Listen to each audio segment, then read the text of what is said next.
The way I set up my cars is how I see myself. Not flashy, not loud, just subtle. But when people really look at the details of my car, they will see how hard I work for it. Every part of my car has its own story. My name is JP Artificio. I work as a solutions consultant and I'm a proud owner of a Nissan California.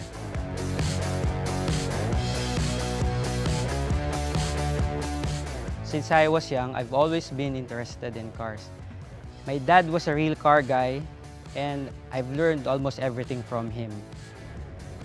When my dad first taught me how to drive, I was just so excited, even if it's just inside the village. I cherish every moment I can get to be behind the wheel, to shift the gears and admire the beautiful interiors of the car. There was something about the car. It's like it was calling me to fix it up, making it look good.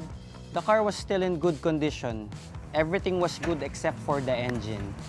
I had my friend mechanic help me tow the car to his garage to fit the engine for the California. That was where the journey with my Nissan California really started. From the interiors, to the paint job, paying attention to every detail. If you look at the car, you'll know it's mine. I was able to finish around 2005. Kahit saan ako magpunta, kasama ko yung kotse.